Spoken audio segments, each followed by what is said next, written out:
alien girl's tail trapped in the rocks. Her desperate screams echoed, but only one human answered. The canyon winds carried strange echoes, a chorus of alien birds and the whisper of dust sliding down cliffs. But cutting through it all was a scream. Not human, not beast, but something caught between. Eli Tarrant froze where he stood on the hiking trail. He wasn't supposed to be here. The canyon was off limits, declared unstable by the colonial authorities after last season's rock slides. But Eli was a stubborn man. And now, those screams reached him again, raw, desperate. "Help!" the voice cried. It was alien, high-pitched, layered with a trill that hurt his ears. But it was words, and words meant someone alive. He ran. At the bottom of the canyon, he found her. A girl, no, not quite. Her skin shimmered with pale lavender hues, smooth as river stone. Long silver hair clung to her face, and her wide, glassy eyes glowed faintly under the dimming suns.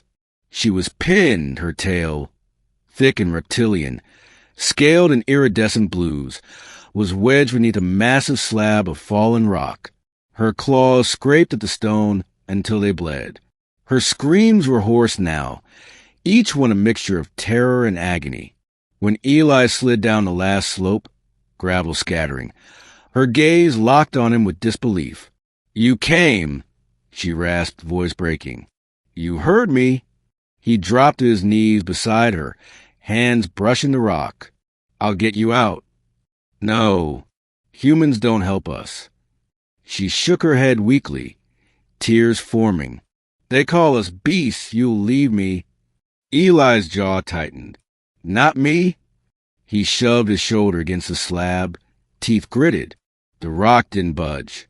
For long minutes he tried, pushing, prying, digging with bare hands until his nails split. Blood smeared on the stone. The girl, watching him through pain-clouded eyes, looked stunned. Finally, panting, Eli sat back. "All right," he muttered. "Plan B." From his pack, he pulled a collapsible bar, standard gear for climbers. Wedging it beneath the stone, he used all his weight. The rock shifted a fraction. The girl screamed toward the air as her tail wrenched.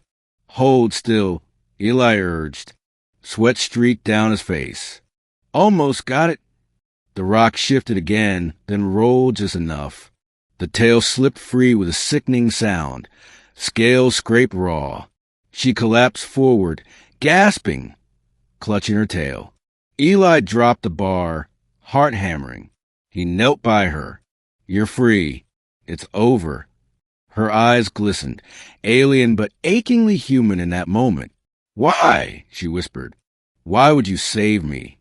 He didn't answer right away. How could he explain? Maybe it was because he'd once been trapped too, buried in rubble during the war, screaming until his voice broke, only to be saved by someone who didn't know him, didn't have to care. Instead, he offered his hand. "Can you walk?" She flinched at the gesture, then hesitantly placed her clawed fingers in his. He helped her up. She swayed, hissing at the pain. Her tail dragged limply behind her. "We need to get you out of here," Eli said. "There's a camp 2 miles up. I've got supplies." The girl's gaze darted to the cliffs, as if expecting pursuers. "If they find me," her voice dropped to a trembling whisper, "they'll finish it." "Who?"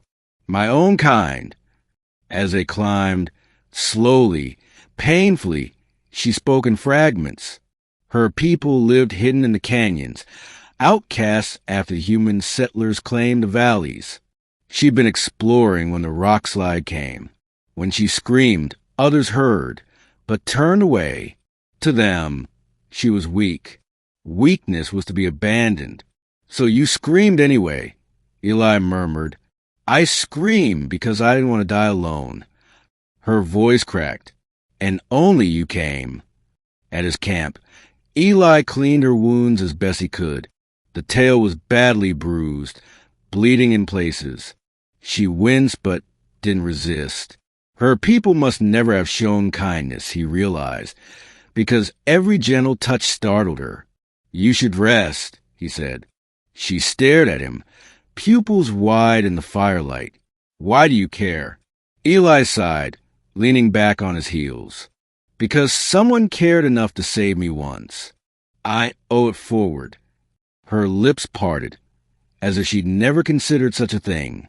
The night deepened. Coyotes howled far off. She slept fitfully, tail twitching in dreams.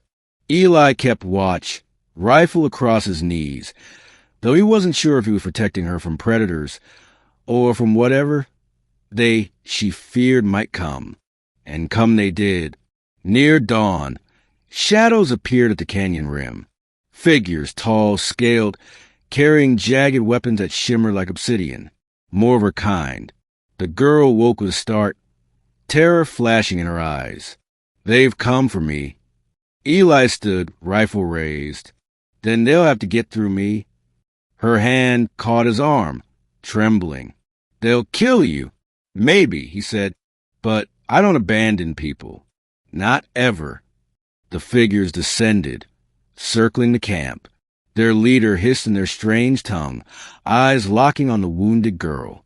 Leave her. Eli shouted, switching to basic trade speech. She's hurt. She needs help. The leader sneered, jagged teeth bared. Weakness deserves no help. Step aside, human. Eli's rifle didn't waver. Not happening. For a tense moment, the canyon held its breath. Then something shifted. The girl stepped forward, leaning on Eli's shoulder, voice hoarse but fierce. I live, she declared, because he came, because he did not turn away. Her words echoed, trembling but powerful. If that is weakness, then I choose it. The aliens murmured, confused. Their leader's eyes narrowed, but he did not strike. Something in her defiance unsettled him. At last, with a hiss, he motioned them away. They melted back into the rocks, leaving the girl trembling but alive. When they were gone, she collapsed against Eli, sobbing. He held her, awkward but steady, until the storm passed. You're safe now, he whispered. Her arms clutched him tighter. No, she said through tears. I'm safe because you answered. Only you. The suns rose, painting the canyon in gold. Eli knew the path ahead would be hard. Her people might reject her. Humans might fear her. But as she leaned on him, her tail dragging through the dust, he also knew this. Sometimes one answer was enough. One hand reaching through the dark. One human who refused to walk away. And that could change everything.